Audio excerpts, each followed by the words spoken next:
The glass display case killed me before I understood why it was falling.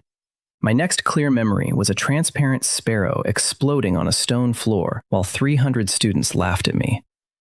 For a few seconds, I honestly thought the second event was worse.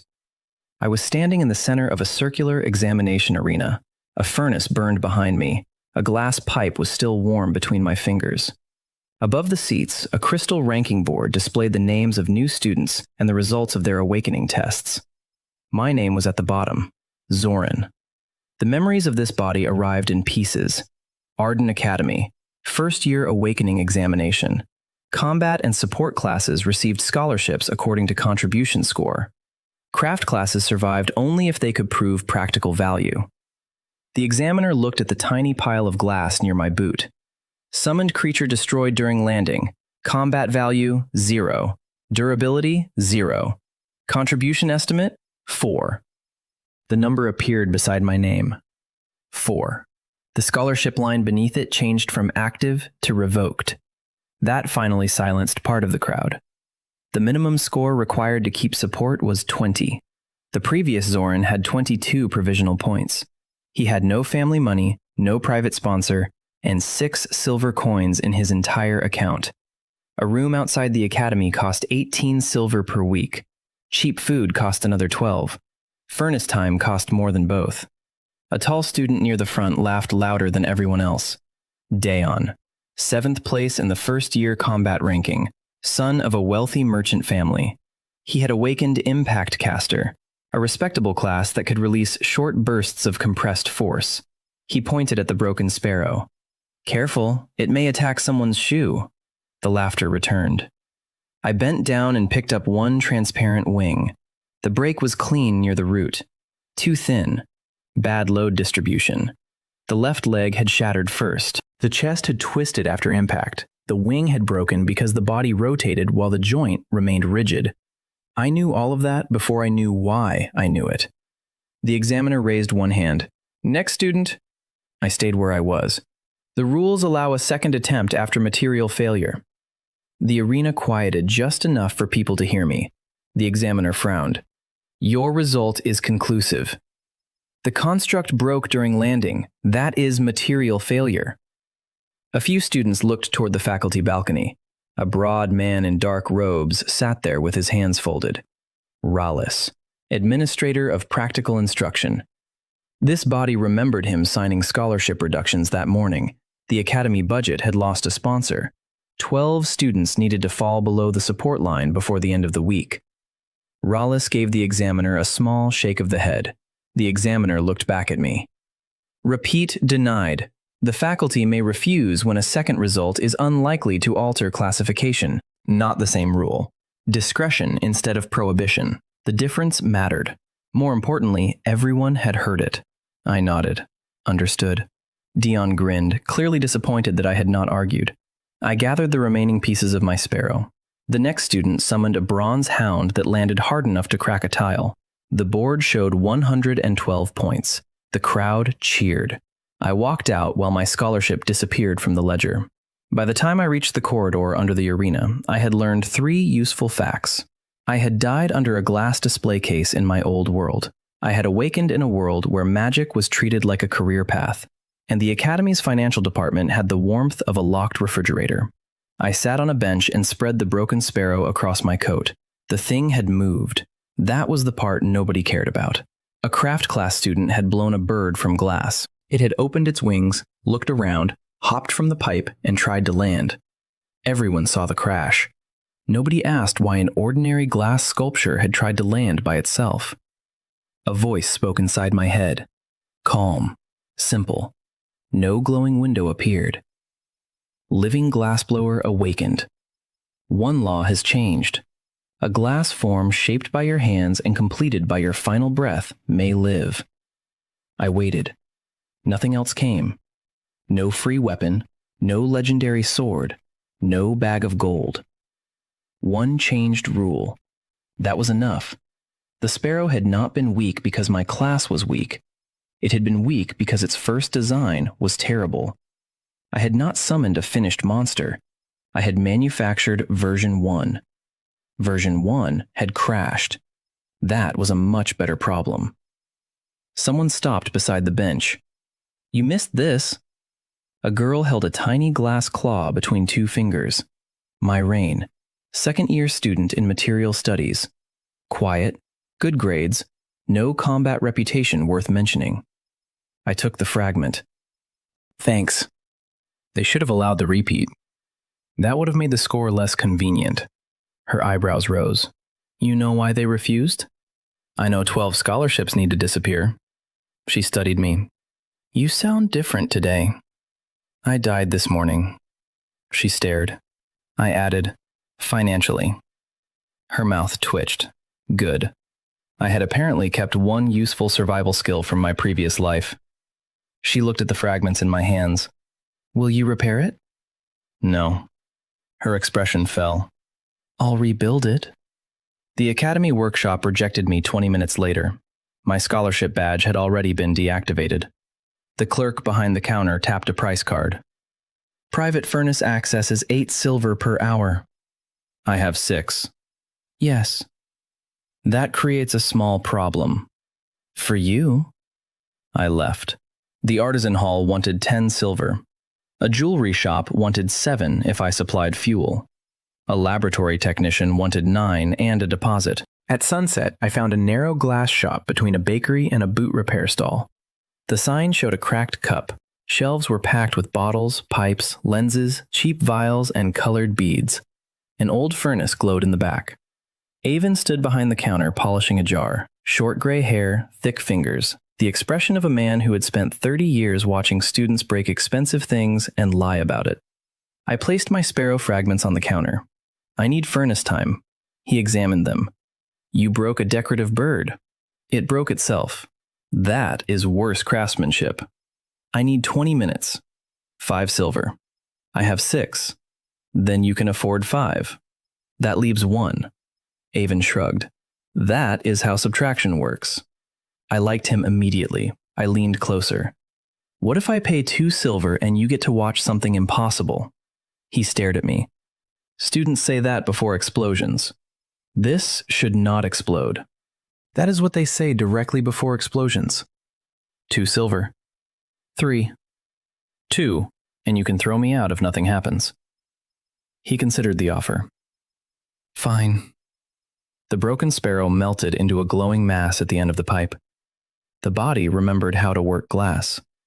Turn steadily, keep the wall even, control the heat. Do not rush the neck. Do not let one side cool first. I rebuilt the chest wider. I thickened the lower body and shortened both legs. I curved the wing roots so impact would spread instead of concentrating in a narrow joint. The first sparrow had been pretty. The second would survive gravity. Avon watched with growing interest. "You have better hands than yesterday." "I had a motivational event." "You broke a bird." That was the event. I shaped the beak, pulled the tail, and formed tiny claws. Then I inhaled. The system had used exact words. "Completed by your final breath." I placed the pipe to my lips and gave the form one last controlled breath. My lungs emptied. The glass trembled. A thin white shimmer traveled from the chest to the wings. The bird turned its head. Avon stopped moving. The sparrow opened one wing, then the other. It hopped onto the counter. A customer near the doorway whispered, "That moved." Avon leaned closer. The bird pecked his nose. He shouted and stumbled backward. The customer dropped a jar. The sparrow flapped into the air. For half a second, my heart stopped. Then it landed cleanly on a shelf. No crack. Avon touched his nose. "You made it alive." "Yes." "How?" "My class." "That is not an explanation." "It is all I have." The customer walked closer. "Can it fly?" "We are about to find out." We tested it in the shop. The bird lifted 50 grams, then 100, then 200. At 300, its wings slowed. At 330, it could still gain height. At 340, it failed. Avon wrote the number on old wrapping paper. I made it jump from a shelf. 1 meter, no damage. 2 meters, no damage. 3, fine. 4, A hairline crack appeared near the right ankle. I froze. The crack was not random. It showed the entire root of the force. Right claw, ankle, hip, lower chest. I could see exactly where the design had bent too far. It was an engineering report written by Damage. Avon noticed my expression. What? Again. The sparrow looked at me. For a second, I felt guilty. Then it jumped. We tested for almost an hour. Safe carrying weight, 330 grams. Safe fall, 3 meters. 4 meters caused minor damage. Repeated landing cracked the right leg after 9 hard drops. The left wing joint survived 11. The bird could peck through fruit skin and thin paper. It could not break leather. When the leg finally failed, the sparrow toppled and tried to keep moving with its wings. The customer who had stayed to watch made a sad sound. So did Avon. I picked up the bird carefully. This was not a disposable spell. It had watched us, reacted to voices, learned where the shelf was. I still did not know whether that counted as thought, but it was enough to make me collect every fragment. Avon looked at his notes. You doubled the landing strength compared with the first one? More than doubled. And the cracks tell you what to change? Yes. He rubbed his chin. How much is one bird worth? Today? Yes. Less than furnace fuel. Terrible business. A mouse ran across the bakery doorway next door. The baker shouted. I looked at the mouse, then at the broken bird. How much money does the bakery lose to mice? Avon smiled. That is a better question. The bakery owner estimated 4 silver per week in damaged flour, bread, and fruit. I offered to clear the storage room for 1 silver. With what? She asked. I held up the broken sparrow. Version 3. She stared. Avon said, It works. She looked at his red nose. Did it do that? Yes. She put 1 silver on the counter. Tomorrow morning, I had my first contract. The bell over Avon's door rang before I could leave. Dayon walked in with 2 students from the examination arena. He looked at the living sparrow on the shelf, then at me. For 1 second, he did not understand what he was seeing. That second was worth money. Then his smile returned. So the broken ornament can move now. Avon folded his arms. It can also hear you. Dayon ignored him.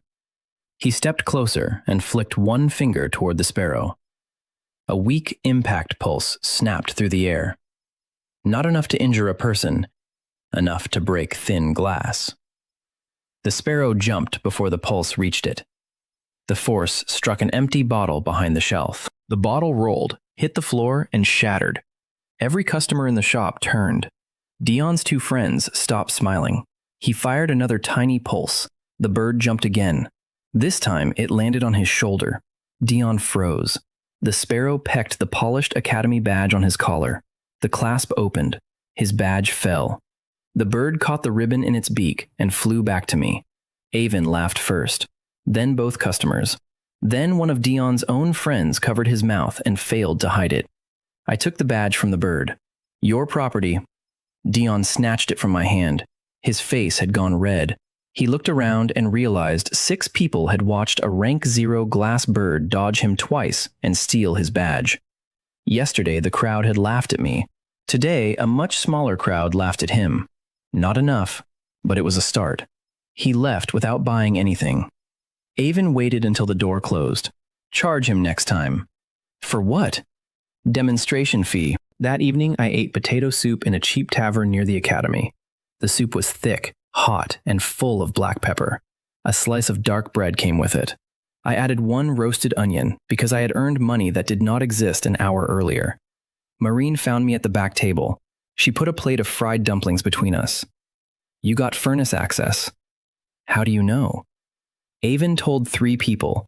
One of them told the material laboratory. The laboratory told everyone. That was fast. Your bird pecked him. Important scientific detail. She sat across from me. What happened? I told her almost everything. Not the reincarnation. Not the system voice. Only the rule that my class could animate a glass form if I finished it with my own breath. She listened without laughing. That mattered. When I described the crack patterns, she stopped eating. You can read stress after failure?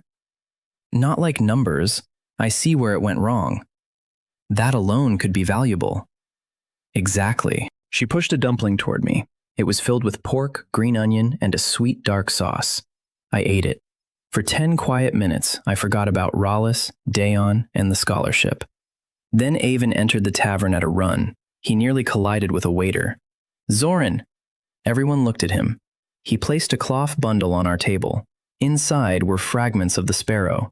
One piece was vibrating, barely, enough to make a spoon ring. Myrene leaned closer. What did you do? Avon placed a clear glass bead beside the fragment.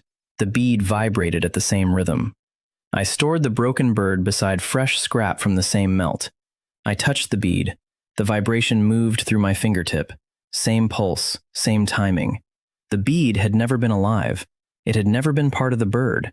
It had only shared the same molten batch. Myrene whispered, "They recognize each other." I shook my head. Not recognize, transmit.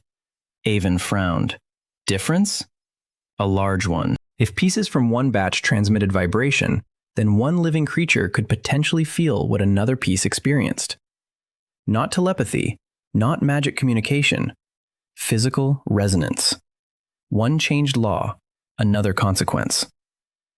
The next morning, I woke in the storage room behind Avon's shop. Rent was 2 silver per week. The room contained a mattress, a bucket, and one shelf that leaned more than I trusted. It was still better than having no room. I had 3 silver and some copper left after food, furnace time, and rent. At sunrise, I started version 3. This time, I melted the damaged bird with fresh, clear scrap from Avon's waste bin. I reinforced both legs, thickened the chest, and curved the wing joints. From the same batch, I made 3 small beetles. The first had 6 legs, the second had 7. The third looked like a coin that had developed anger issues. Avon stared at it. That one is ugly. It is experimental. It is ugly experimentally. I completed each with my own final breath. After the 4th creature, the room tilted. Myrene caught my shoulder before I touched the furnace. Sit. I'm fine. You just missed the chair. I sat. My hands were trembling. The power had a clear cost. Air. Not magical energy. Not points. My lungs. Every final breath had to come from me. 4 small creatures in a short period left me lightheaded. More would be dangerous. Good. Limits made planning useful. Myrene had brought breakfast. 2 boiled eggs, soft cheese, and warm flatbread. You cannot keep working on soup. I had dumplings. Half of them were mine. You offered. That does not make them nutritionally yours. I had no answer to that. The new sparrow stepped onto her finger. She went still. It was the first time she touched one while it was intact. The bird tilted its transparent head.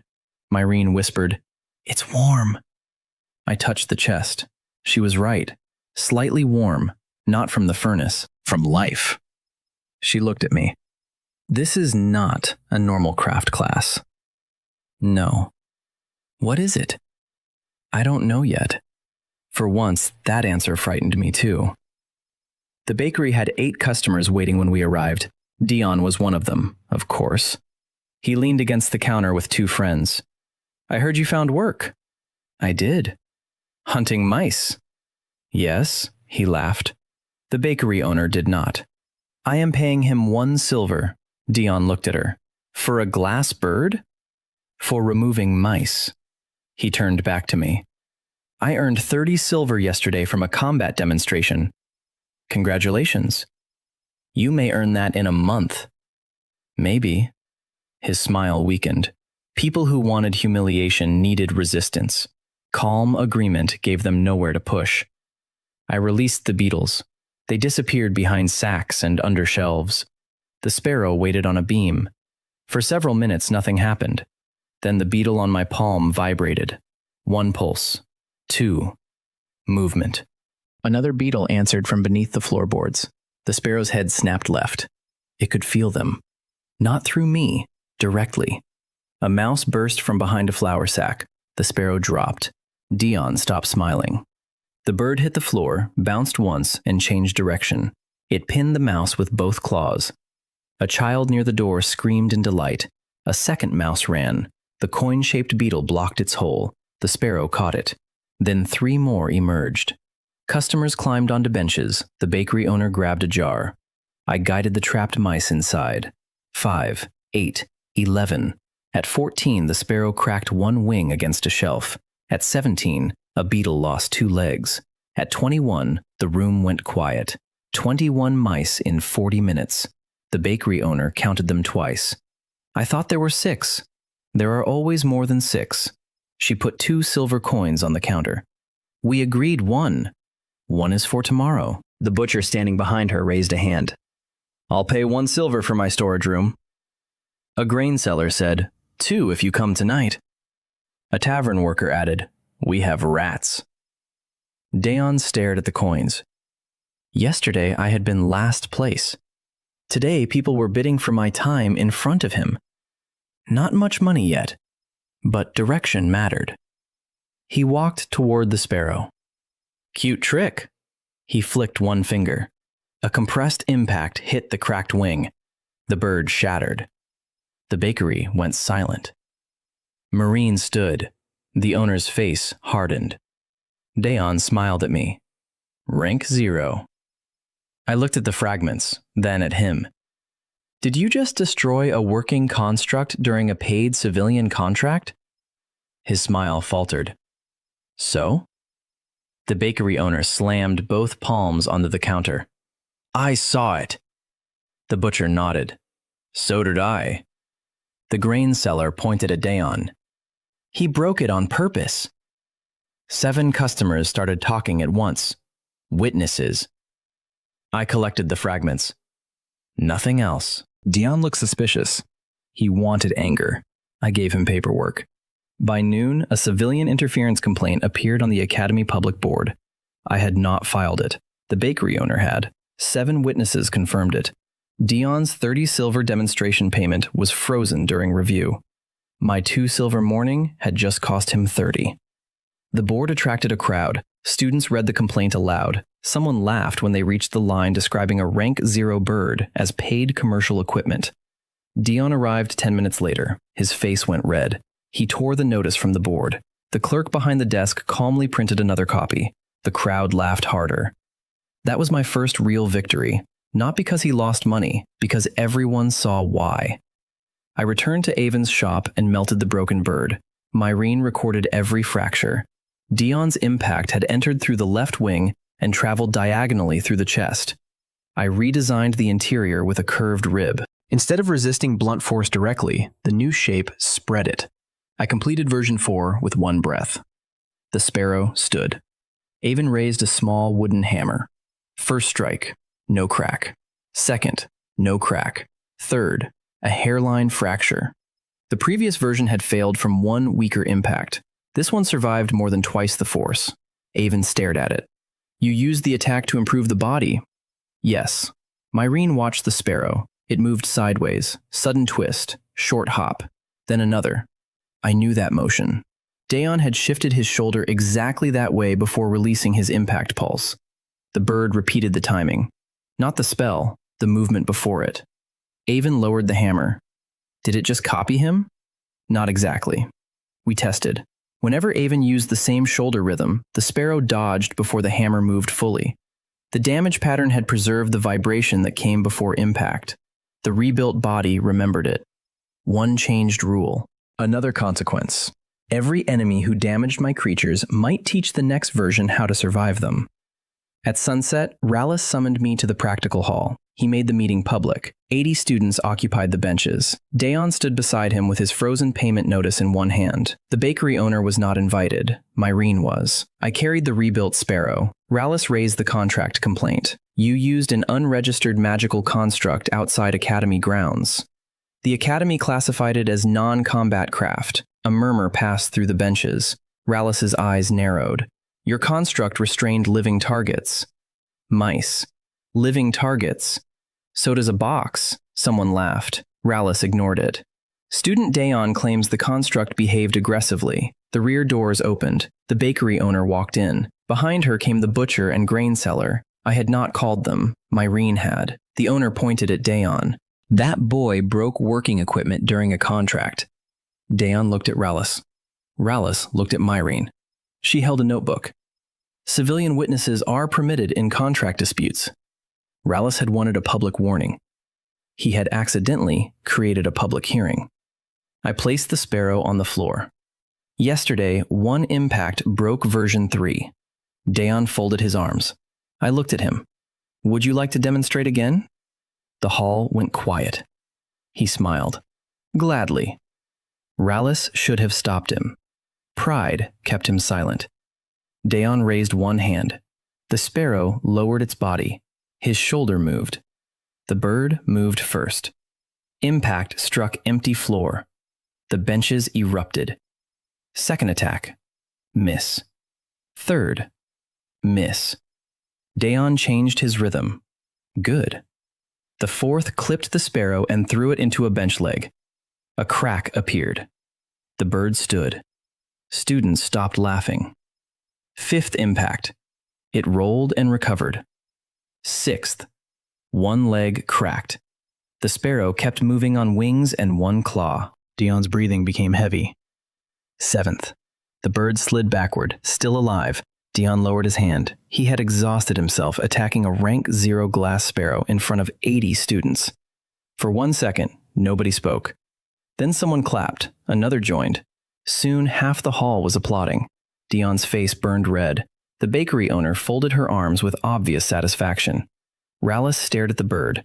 The public ranking board updated before I left. My contribution score rose from 4 to 18. Still below scholarship level, but close. The civilian complaint against Dion remained active. My income for the day reached 7 silver. After furnace fuel and material, I kept 5. Strength increased, money increased, status increased. A good day. It was not finished. The grain seller from the bakery waited outside the practical hall. He had brought 3 warehouse workers. You still taking jobs? Yes. Rats, bigger than the mice. How much? He held up 4 fingers. 4 silver if the grain stops moving by itself. That description was enough. Myrene looked at the damaged sparrow.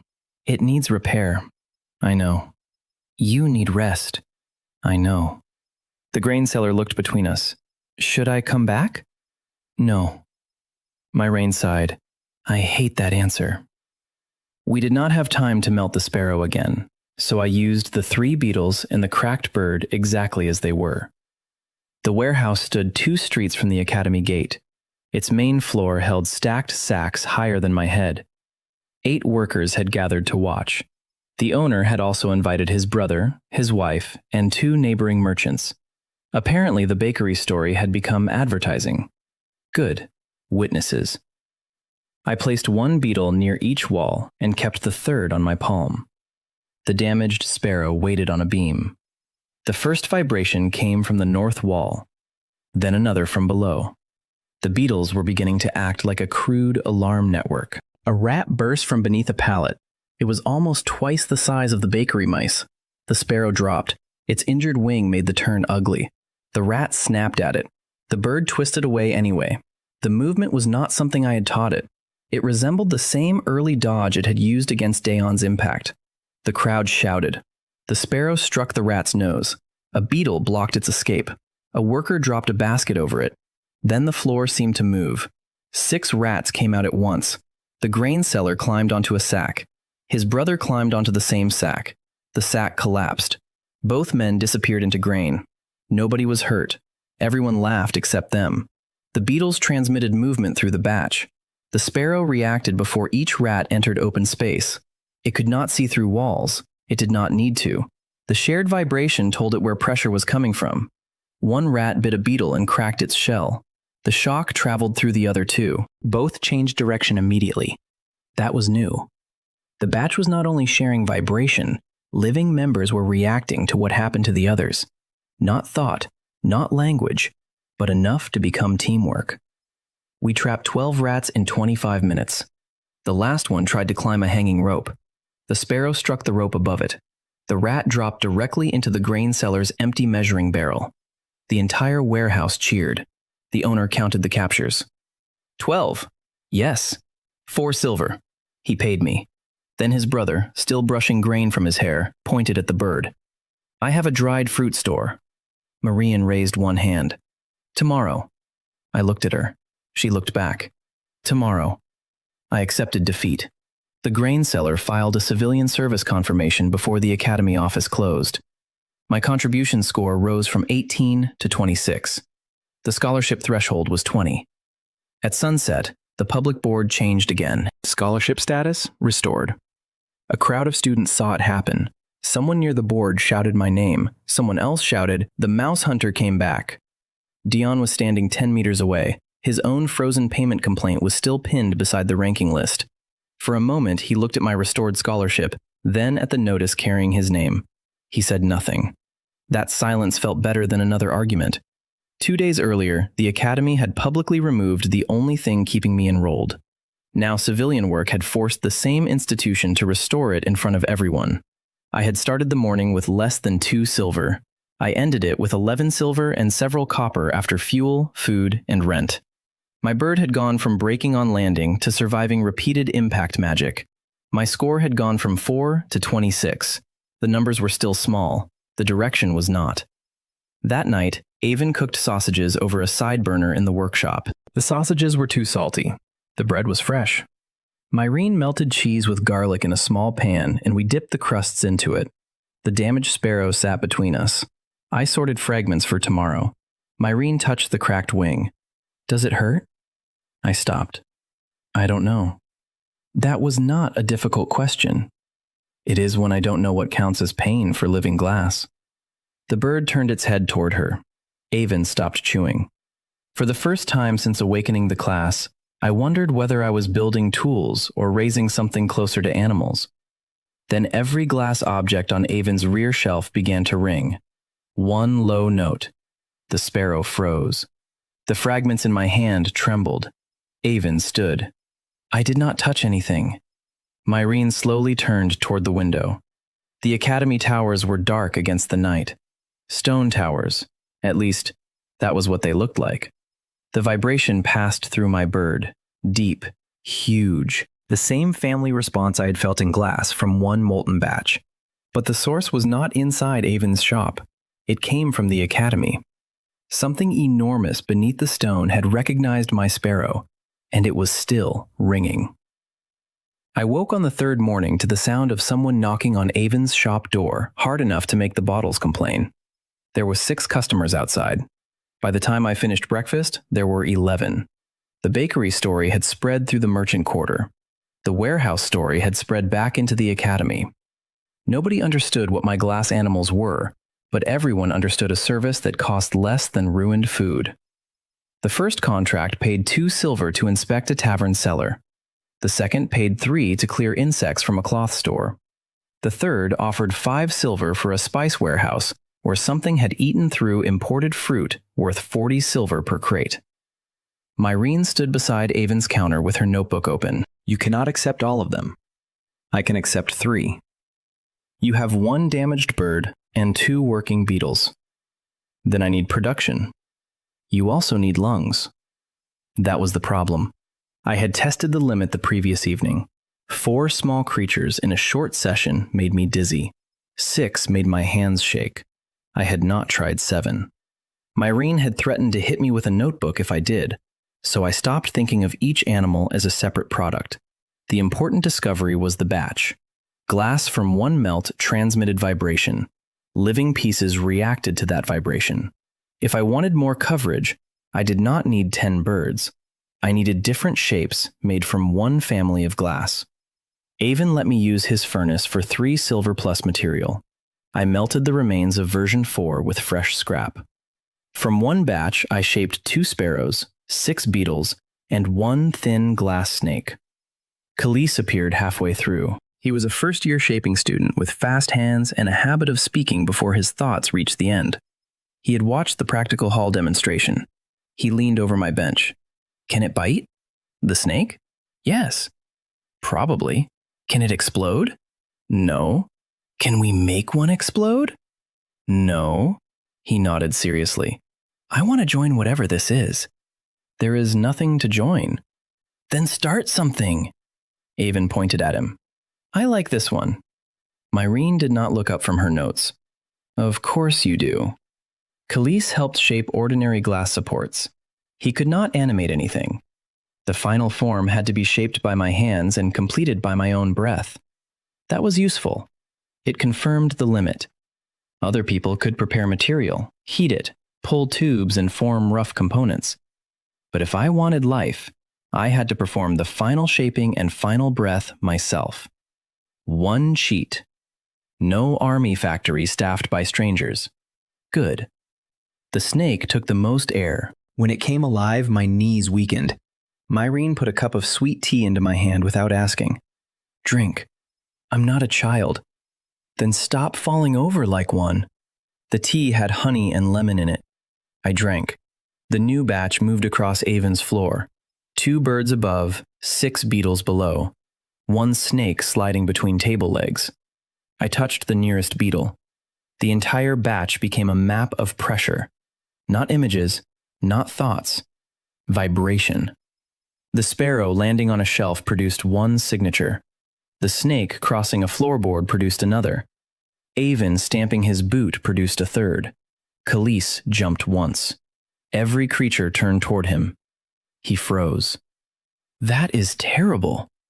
That is useful. That is useful in a terrible way. The spice warehouse became our first test. 20 workers waited inside.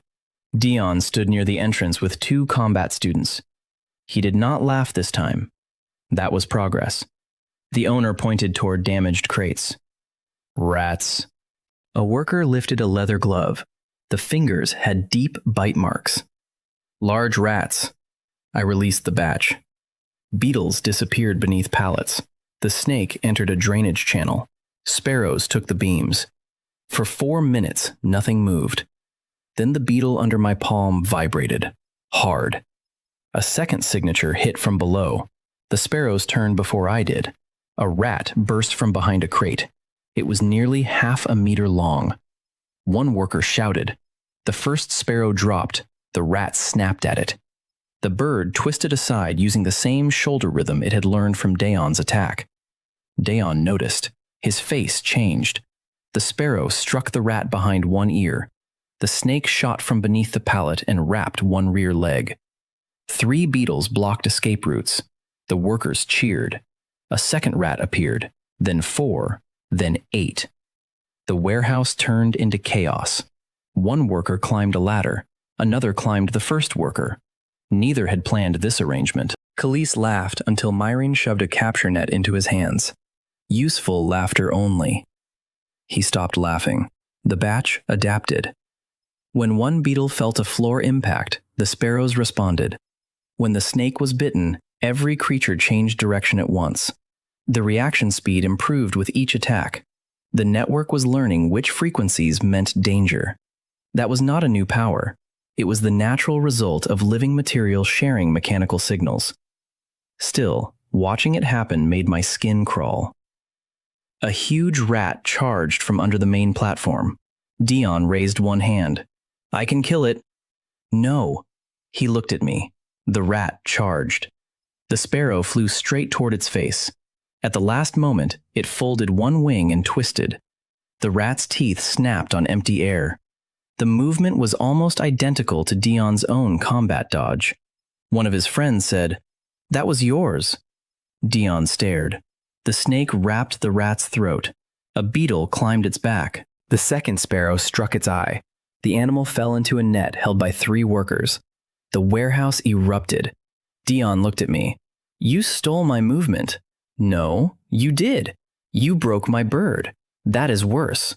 It learned from you. His friend started laughing. Dion turned on him. Stop. That made him laugh harder. I walked past Dion.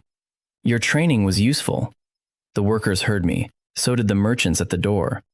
Dion's face turned the exact shade of a cooked tomato. Public humiliation was becoming efficient. We captured 34 rats. The spice merchant paid 5 silver. Then he offered 12 silver every week for inspection and prevention. The tavern added 6 per week.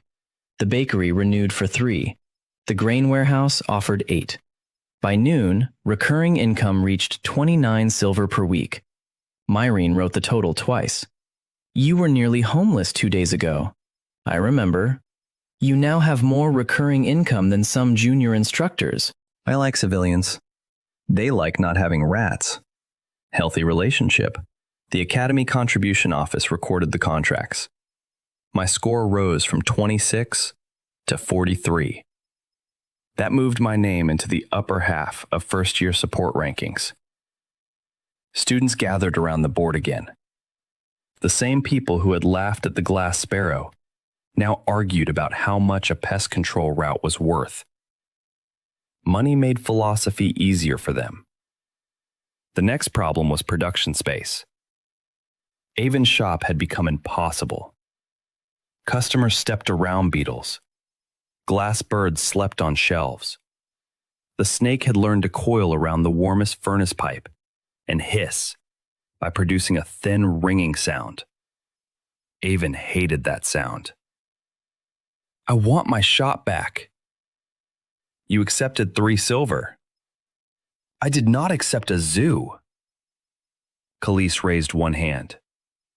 Technically a menagerie. Avon pointed at the door. Both of you. Myrene found the solution. Under the East Craft Hall was an abandoned room once used by the Glass Arts Society. The club had closed 4 years ago.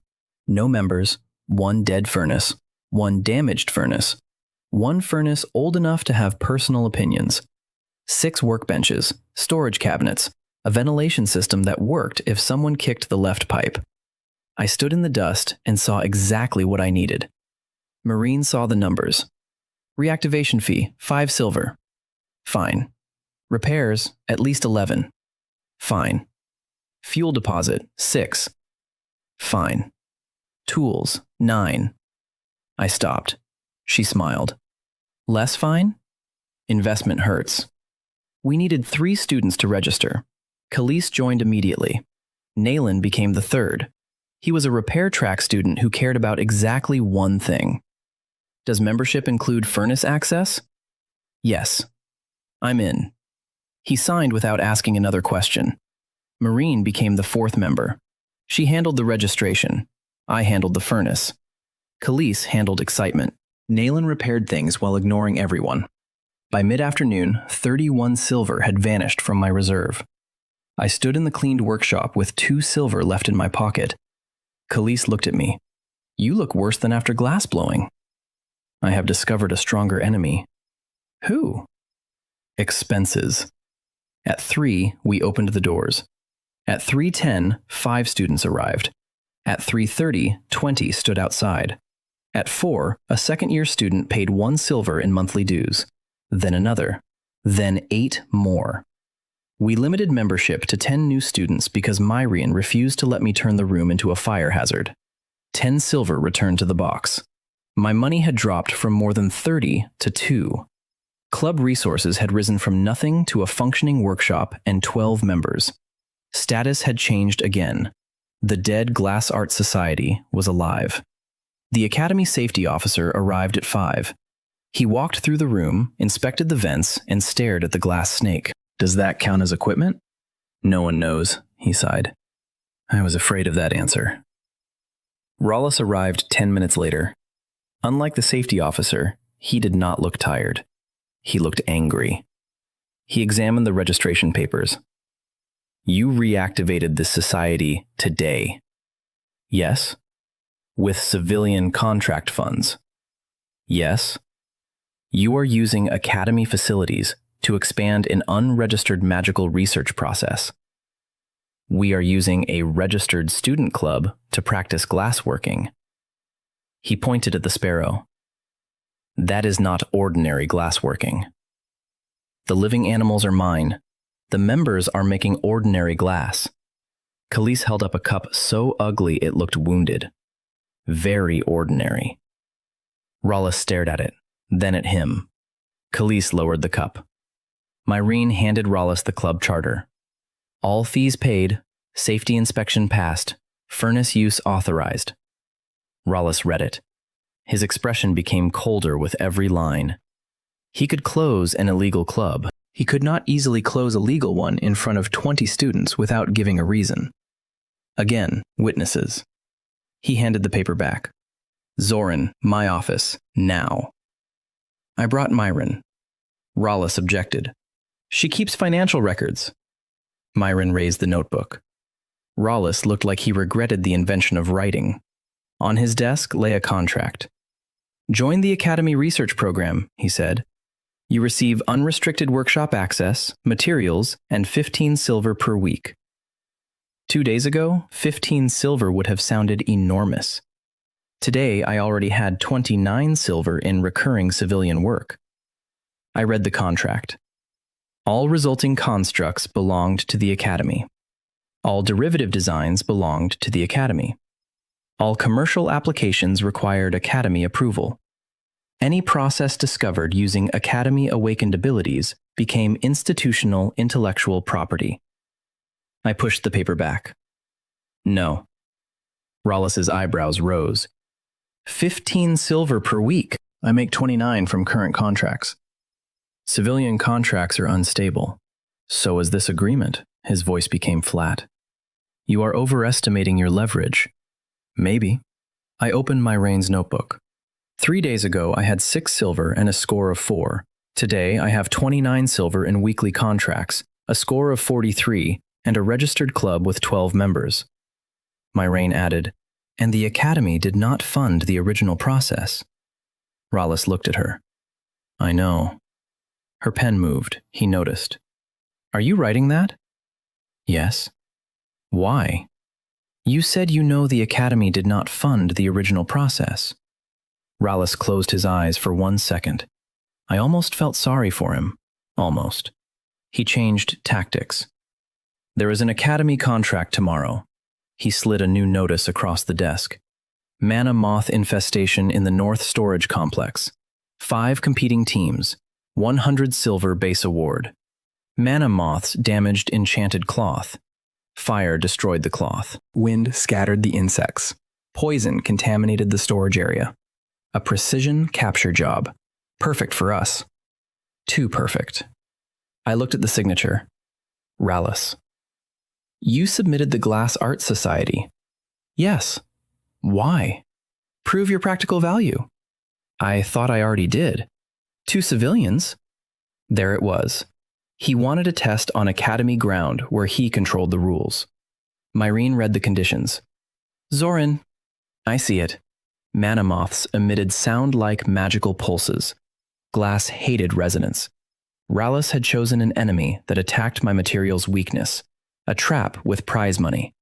Khalees found out 5 minutes later. 100 silver? Yes. Against things that break glass? Yes. That sounds bad. Yes. Are we doing it? Yes. Myrene sighed. I knew you would say that. That evening, we prepared in the workshop. The meal was simple because nobody wanted to leave. Avon brought a pot of beef stew from the tavern. Thick brown broth. Carrots. Potatoes. Onions cooked until sweet. Fresh bread still warm enough to soften butter. We ate around the central bench while glass animals rested on shelves. Khalees tore bread into his bowl. How do we fight sound? First, we let it break something. He stopped chewing. That is your plan? It is the first part. Nayland nodded from the furnace. Makes sense. Khalees looked offended. Why does that make sense to you? Because he reads cracks. At 9, we tested a small tuning fork against a beetle. The body cracked near the center. I melted it. Version 2 used thinner walls. The same fork made it vibrate, but not break. Myrene understood. Instead of resisting, it moves with the frequency. Yes. We tried a second fork, different pitch, new crack. We changed the body again, then another. By midnight, the beetle contained curved plates of different thicknesses. No single note affected the whole body equally. Khalees stared. It is uglier. It is stronger. That describes many successful things. The next morning's trial would tell us if theory survived reality. We were cleaning the furnace when the academy rang again. One low note. Every living construct stopped. The birds turned toward the central tower. The snake uncoiled. The beetles faced north. This time, the vibration was stronger than the night before. A cup fell from a shelf and shattered. Then another sound answered, not from the tower, from beneath the workshop floor. Myrene went pale. Naylan put down his tools. Khalees whispered, "That is not us, right?" No. I pressed one hand against the stone floor.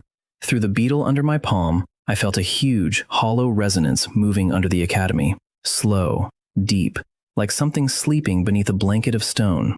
Then, the ranking board outside the workshop flashed with a new arrival notice. Imperial Research Authority Observer, Taros. Rallis appeared in the doorway behind us. For the first time since I met him, he looked frightened. "Do not tell the Imperial Observer what you just heard." The floor rang again. Every glass creature turned toward Rallis. I looked at him. Now I definitely will. By sunrise, 300 students had gathered around the North Storage Complex. Rallis had wanted a controlled test. He had accidentally advertised an event. The contract board stood in the courtyard with 5 team names. 4 combat groups occupied the first positions. The Glass Arts Society sat last. Students had written unofficial odds beside the list. The favorite combat team stood at 2-1. We stood at 40-1. Khalees stared at the chalk. "Can I bet on us?" Myrene answered without looking up from her notes. "No." "Why?" "Because our club money is for fuel." I looked at the odds. "How much personal money do I have?" Myrene slowly turned toward me. "Do not." I asked a mathematical question. "You asked it with gambling in your face." I stopped. Taros arrived before the first team entered. He wore a white coat with silver thread along the collar. 3 Imperial officials followed him. Rallis walked beside them. The difference between the 2 men was obvious. Rallis was important here. Taros was important enough that Rallis cared what he thought. Taros looked at our glass creatures for less than a second. Then he looked at the tower. That interested me. He already knew something. The first combat team used fire. They killed 27 mana moths in under 4 minutes. They also burned 3 rolls of enchanted cloth. The contract officer deducted damage. The second team used wind. They captured 31 and blew another 50 into a ventilation shaft. Students in the neighboring hall began screaming as moths poured from ceiling vents. The crowd laughed so hard the trial stopped for 10 minutes. Then our name was called. I carried 2 sparrows, 6 beetles, and the snake from our linked batch. We also brought 3 unfinished glass reservoirs and a portable furnace. Taros noticed the reservoirs. "What are those?" "Insurance." "Against what?" "I'll know after something breaks." He smiled slightly. Rallis did not. The storage hall contained rows of enchanted uniforms, ritual cloth, and expensive banners. Mana moths clung to the ceiling. Their wings were almost transparent. One fluttered toward a beetle. A magical note touched the glass. The beetle cracked instantly. The crowd outside laughed.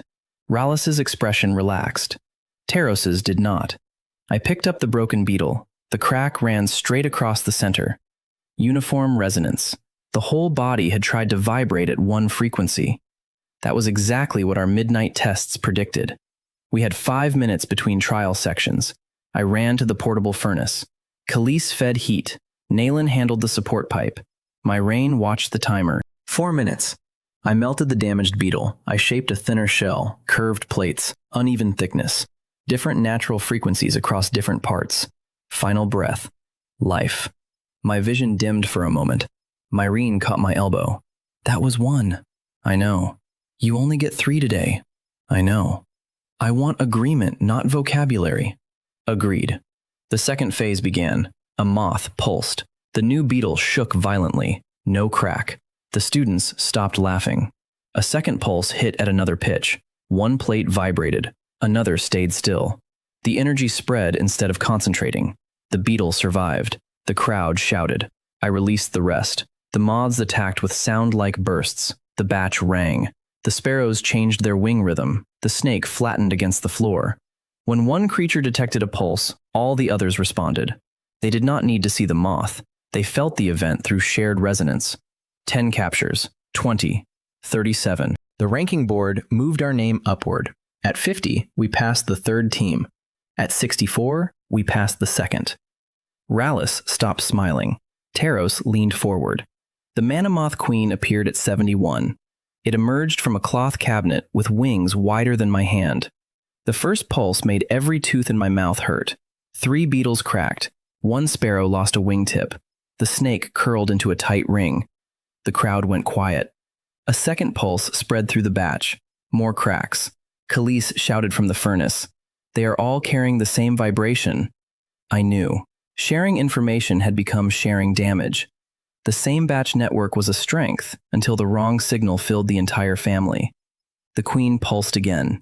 My creatures were close to synchronized failure. I looked at the unfinished reservoirs. Glass from the same batch. Not alive, still connected. Avon's bead had proven that. I grabbed insulated tongs. Open the crucible. Nayland did. Myron saw the plan. Give the vibration somewhere else to go. Yes. We poured molten glass into 3 long metal channels. The glowing material came from the same melt as the animals. The queen pulsed. Every creature rang. The vibration traveled through the batch, then into the molten reservoirs. Their surfaces rippled. The animals stayed intact.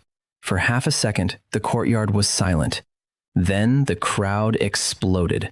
The queen attacked again. The reservoirs absorbed part of the resonance. The sparrows moved. One struck high. The queen dodged. The snake climbed a shelf and blocked the lower root. Beetles closed the gaps. The second sparrow folded one wing and used Daon's old evasive rhythm in reverse. Instead of dodging a strike, it entered through the opening created by the queen's movement. It hit the wing joint. The queen dropped. Khalees threw a collection jar over it. The ranking board flashed. 112 moths captured. 0 enchanted rolls destroyed. First place. For a moment, nobody reacted. Then, every student in the courtyard started shouting. Khalees jumped. Nayland raised both hands. Myraine closed her eyes and smiled. I sat down because my legs had decided that standing was optional. The contract officer approached with the payment ledger. 100 silver base award. The crowd cheered. 20 silver efficiency bonus. Louder. 30 silver property preservation bonus. Khalees made a sound I had previously heard only from frightened animals. 150 silver total. The Glass Art Society had spent less than 18 silver on fuel and replacement material. Our treasury jumped above 170. My personal share, after club reserves and member payments, was 58 silver. Recurring contracts still paid 29 per week. My contribution score increased from 43 to 71. The public board placed our club inside the Academy's top 10 societies. 4 days earlier, the same board had placed me last. I liked boards more now. Rallis had to present the contract certificate. He walked onto the platform in front of everyone. His own trap had become our advertisement. He handed me the document. Successful completion. Thank you for submitting us. Students laughed. His eyes narrowed. He knew exactly what I meant. The contract was supposed to prove my glass failed against resonance. Instead, it proved I could redesign around resonance in one morning. Public defeat did not always require someone falling into mud. Sometimes it was enough to make a man sign the evidence. Taros approached before Rallis left the platform. He looked at the molten reservoirs. Who taught you that? No one. You discovered batch coupling yourself? I discovered broken glass first. He touched one cooled channel. Every living creature from the batch turned its head. Taros pulled his hand away. That tiny reaction frightened him. Not surprised, frightened. I noticed. Myraine noticed too. He looked toward the central tower. A low vibration passed under our feet. My sparrows froze. The snake lifted its head. Taros's face went blank. Rallis whispered, "Not here." There. 2 words. Enough. They both knew the Academy resonance existed. The crowd was still celebrating and missed it. I did not. Taros recovered quickly. Zoran, The Imperial Research Authority would like to discuss your work. Publicly? His smile returned. Research discussions are usually private. Mine are becoming expensive when private. Myrene coughed into her hand. It sounded suspiciously like laughter. Taros studied me. Tomorrow morning, Central Forum. Rallis looked at him. That is unnecessary. Taros did not even turn. Central Forum. We ate a late lunch in the workshop. Roasted chicken with crisp skin. Potatoes cooked under it until they absorbed the fat. Pickled cabbage. Fresh cucumber with salt. Avon brought a jar of mustard strong enough to make Khalees cry. Khalees claimed it was because of smoke. There was no smoke. Myrene tore a piece of chicken and gave it to me. You were shaking after the queen. I was sitting. You were shaking while sitting. More stable. She stared until I stopped smiling. I'm serious. I know. You keep counting money, scores, material, and damage. I like numbers. You do not count yourself. That was harder to answer. I looked at my hands. Glass burns covered 2 fingers. My chest still hurt from repeated final breaths. The cheat broke one rule of this world. It did not break my body. I'll reduce production tomorrow. After the Imperial meeting? Yes. And the tournament qualification? I stopped. What tournament qualification? Khalees slowly lowered his fork. Myrene closed her eyes. Nayland pointed at a notice on the wall. The annual Academy Combat Tournament had added a construct division. Prize money, 300 silver. Entry deadline, tomorrow. Our club name was already written on the applicant list. I looked at Khalees. He looked at the ceiling. You entered us. The club voted. There are 4 of us here. 3 voted yes. I looked at Myrene. She lifted both hands. I voted no. Nayland continued eating. I voted yes. Avon raised his cup. I am not a member, but I support irresponsible ambition. I read the tournament notice. The final listed opponent for construct teams specialized in sonic magic. Of course. Someone had designed a staircase and placed a banana peel on every step. Myrene tapped the paper. Do not enter because of the money. I won't. Do not enter because Rallis expects you to fail. I won't. Do not enter because Taros is watching. I won't. She narrowed her eyes. Why are you smiling? 300 silver. She threw a piece of bread at me. The Imperial meeting that afternoon was not private. 400 students filled the Central Forum. Myrene had registered it as a public club funding discussion. Taros arrived, saw the crowd, and paused for exactly 1 step. Then he smiled, very controlled. He placed a contract on the table. The Imperial Research Authority supports exceptional talent. He spoke loudly enough for the forum. We offer Zoran access to capital laboratories, unrestricted research material, and a stipend of 200 silver every week.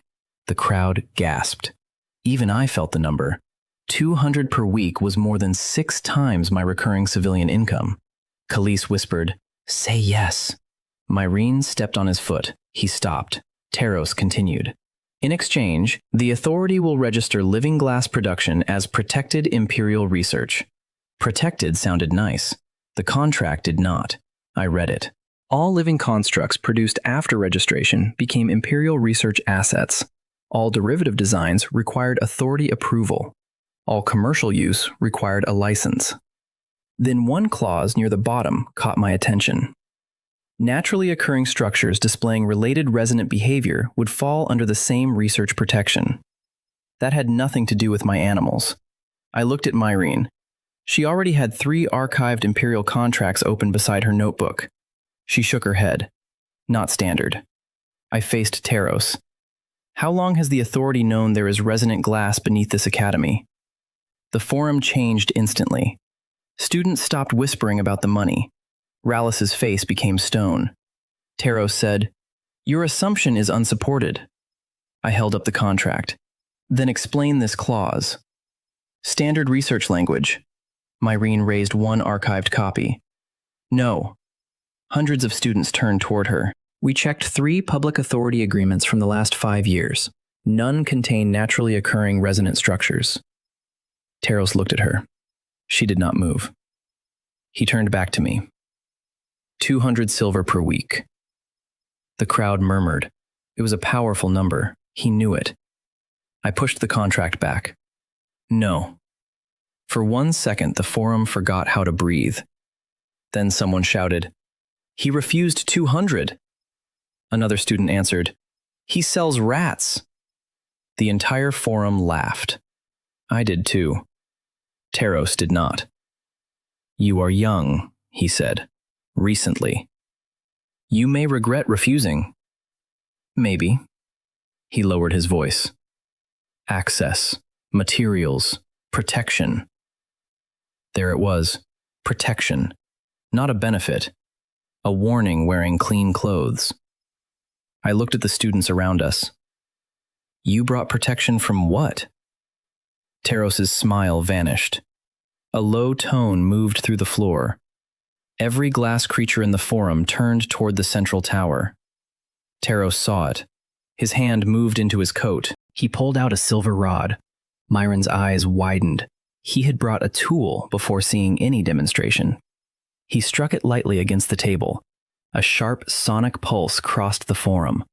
One sparrow cracked. The snake recoiled. The fox-shaped test frame on our table, still not alive, split along one rib. Students shouted. Teros lowered the rod. "Your material is dangerously unstable." Myron spoke before I could. "You brought that device before the meeting." Silence. She pointed at the rod. "Why did you arrive carrying a weapon tuned to break his glass?" The forum erupted. Students stood.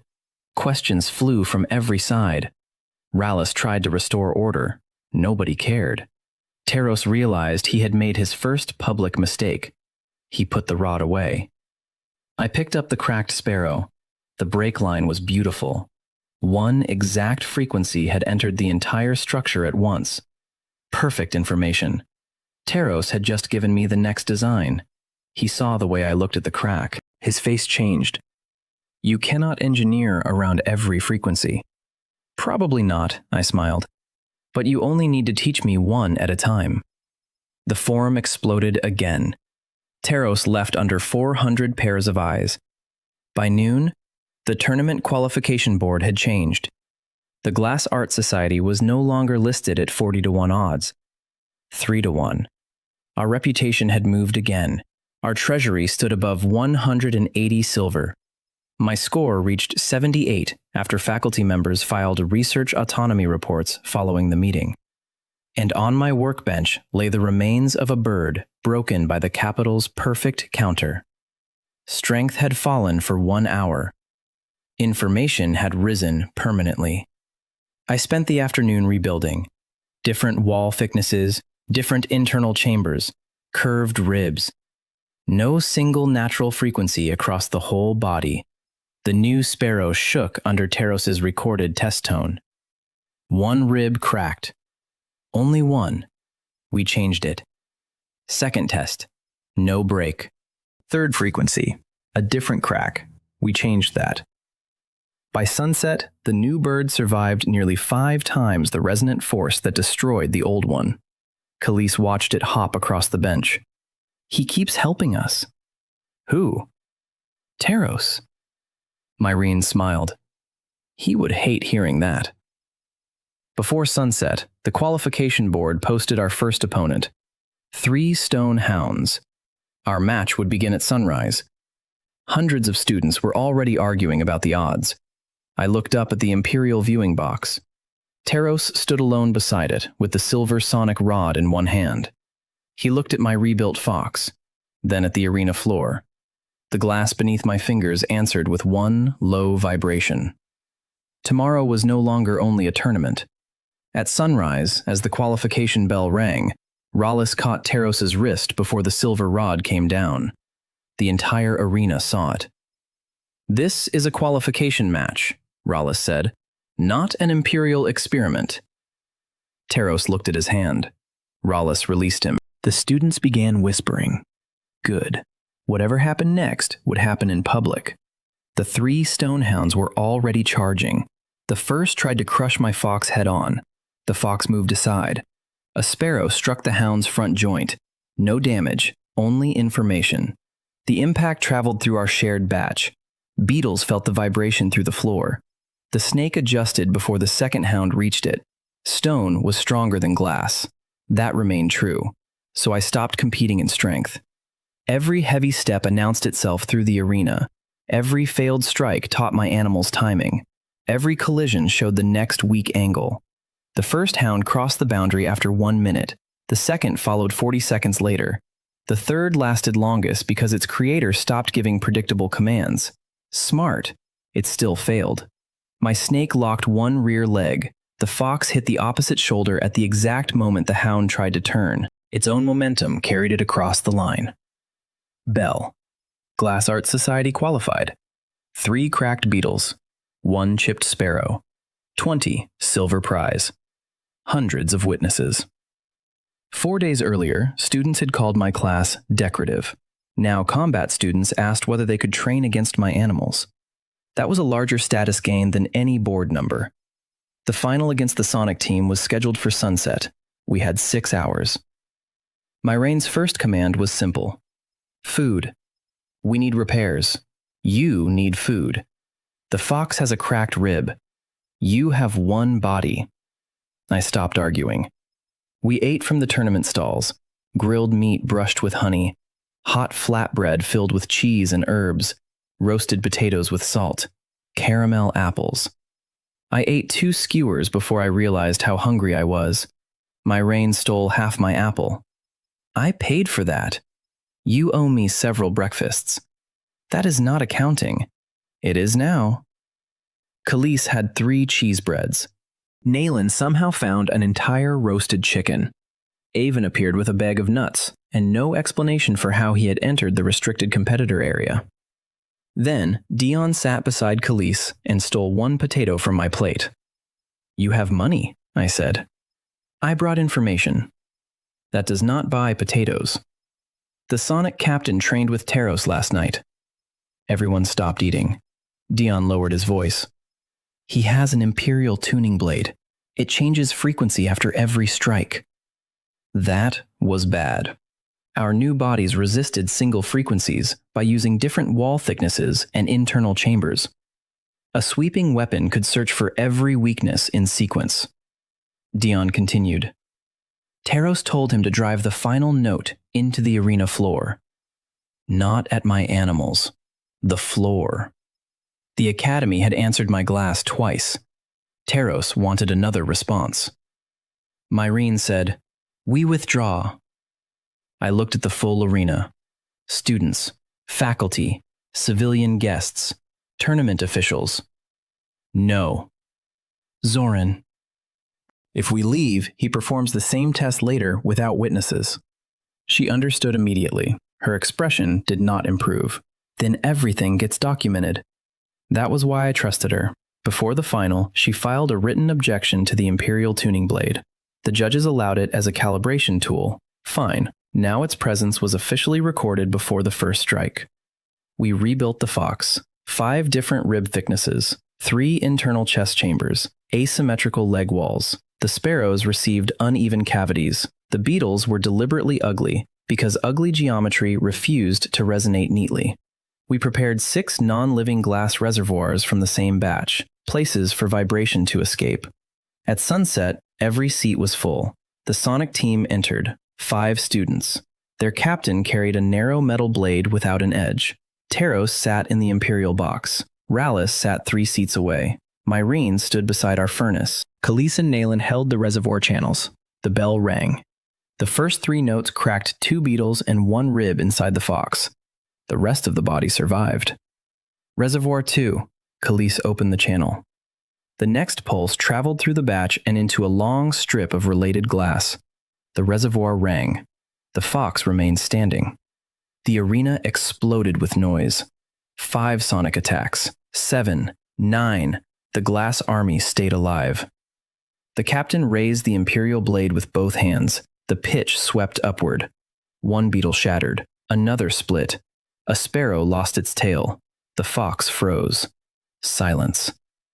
Taros leaned forward. Then the fox stood again. Its chest was covered in cracks, but it stood. Students screamed in excitement. The captain prepared another strike. The fox moved before the blade rang. It had learned his body, shoulder, elbow, wrist.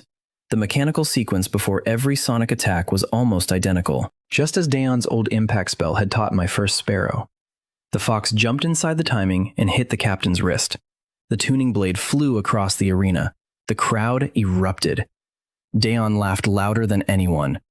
"You taught it!" The sonic captain stared at his empty hand. Then he looked toward Teros. Everyone saw it. Teros gave one small downward signal. Daeon stopped laughing. "That is what I warned you about." The captain ran for the blade. He reached it before me, then drove its tip into the arena floor. The note went down, not outward. Stone answered. A deep tone rose beneath us. My entire menagerie froze. The reservoirs screamed. A crack crossed the arena floor. Rallis stood. "Stop the match." Too late. The crack reached a decorative column. Stone split away. Underneath was clear glass. 400 people went silent. Then everyone started shouting. Another section cracked. More transparent material appeared beneath the stone coating. The tower beyond the arena rang. My fox turned toward it. Every living creature turned with it. Teros shouted, "Seal the arena!" That was his mistake. Every face turned toward him. Students crowded around the exposed column. Faculty touched the glass. Someone chipped another wall. Clear material underneath. Dion climbed onto a bench. "The tower is glass." Within minutes, students found more. East Hall, Lower Foundation, Central Tower. The academy was not stone. Stone was only a shell. Rallis walked into the arena and faced Teros. "What is under my academy?" "This is not the place." Rallis looked around at hundreds of students. "This is exactly the place." The crowd began repeating the question. "What is under the academy?" Again, louder. Teros had spent days trying to control information. Now the information had hundreds of witnesses. He finally answered. "The original structure was discovered 213 years ago." Silence. "It predates the kingdom." Myrene arrived with old campus plans. "You built the academy around it?" Teros nodded. Rallis asked, "How much of the academy is part of it?" "Approximately 940 meters from the northern extension to the southern base." Khalees whispered, "That is not a building." Myrene spread the plan across the floor. 4 towers, curved outer walls, central dome, long underground channels. Once I stopped seeing architecture, the shape became obvious. The towers looked like limbs. The dome looked like a chest. The corridors looked like hollow supports. One giant glass form, almost a kilometer long. Rallis asked, "What does it do?" Teros said, "We do not know." The crowd became angry. Teros raised his voice. "It has never moved." I touched the damaged fox. The academy answered with one slow pulse. Teros looked at me. "Until your class appeared." There it was, the real reason he had come. The strange contract, the tuned rod, the moth trial, the tournament. Myrene said, "The Manamoth contract tested shared resonance." Rallis turned toward Teros. "You used my contract." "We needed data." Rallis laughed once, cold. "You let me think I was testing a student." "You were." "No, you were testing this place through him." That hurt Rallis because it was familiar. He had treated me as a convenient, weak student. Teros had treated him as a convenient local administrator. Rallis faced the crowd. "The Moth contract was submitted under my authority. I did not know it was part of an imperial experiment." Public admission. Then he looked toward the examiner from my first day. "And Zoran's denied examination repeat was improper." Every student turned. The examiner went pale. Daeon shouted, "A little late." The crowd laughed. I looked at him. "You laughed too." He stopped smiling. The bakery owner shouted from somewhere near the gate, "He broke the bird!" Now everyone looked at Dayon. He covered his face. I already paid for that. The public had excellent memory. The tournament board finally changed. The final had been stopped by an infrastructure emergency. Performance score decided the Construct Division. Glass Arts Society first. Prize, 300 silver. Khalees screamed. A piece of stone fell from a wall. He lowered his voice. 300 silver. Our treasury climbed above 400 after the award. My personal reserve passed 100 after repairs and club shares. My contribution score rose from 78 to 136. 4 days earlier, it had been 4. The numbers mattered. The cracks mattered more. My system spoke. No window appeared. Unfinished glass form detected. I went still. Myrene noticed. What? Unfinished. What is? I looked at the campus plan. The academy. Teros heard. How do you know? I did not answer. Instead, I touched the exposed glass. A familiar vibration traveled into my fingers. Not from every piece of my menagerie, only some. Avon pushed through the crowd. He stared at the wall. Oh. I looked at him. Your cheap, clear scrap. Where does it come from? Academy disposal.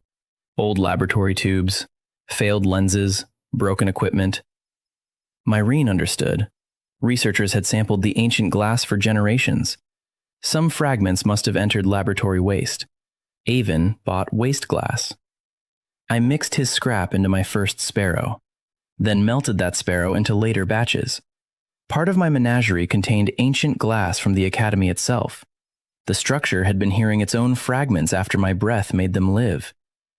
Teros whispered, "Structural samples stopped entering disposal decades ago." Avon shrugged. "Glass gets resold." I looked at him. "That may be the most dangerous thing you have ever said." The central dome rang.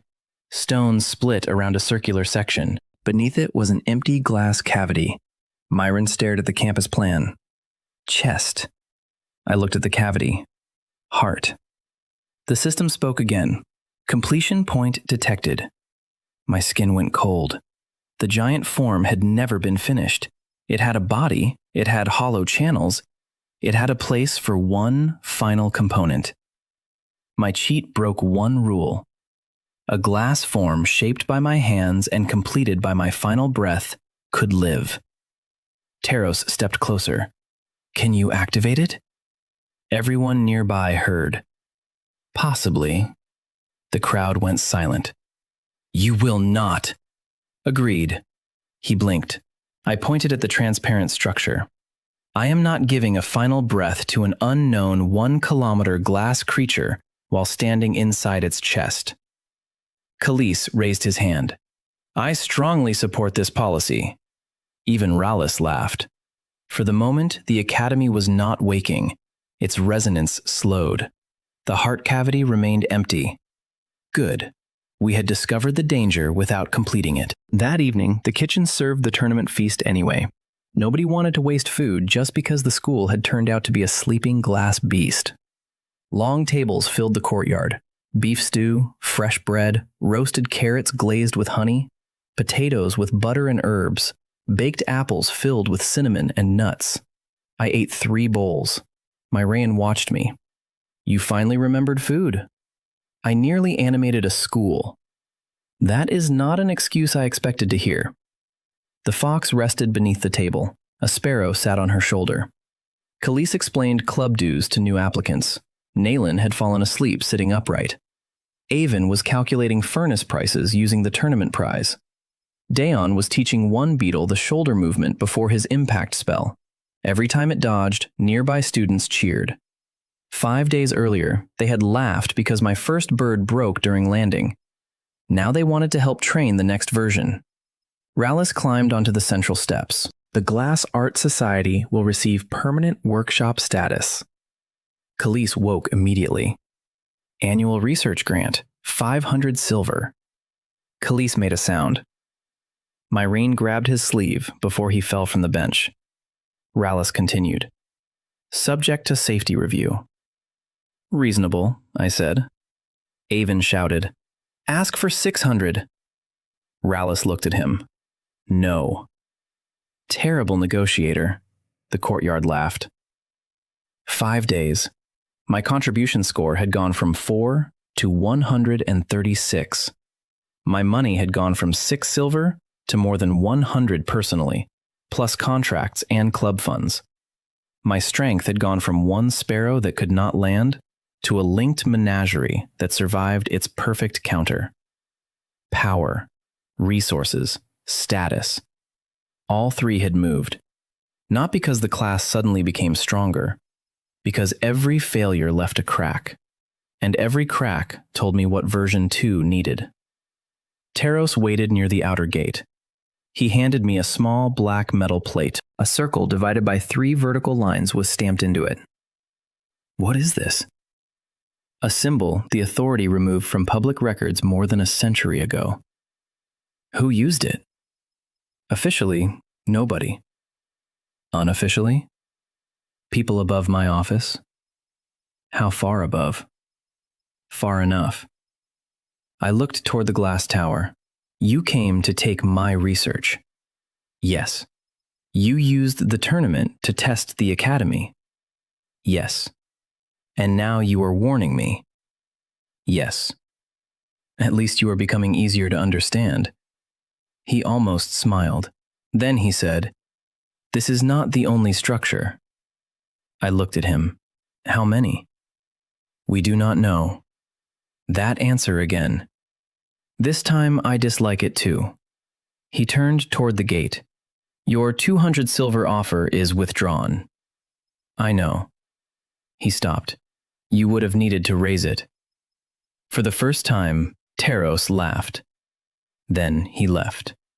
Myrene joined me beneath the exposed, transparent tower.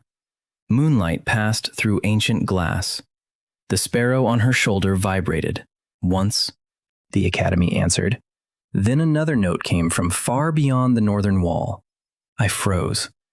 A second answered from the west, a third from the south. Not echoes, separate sources, my system whispered. Related unfinished forms detected.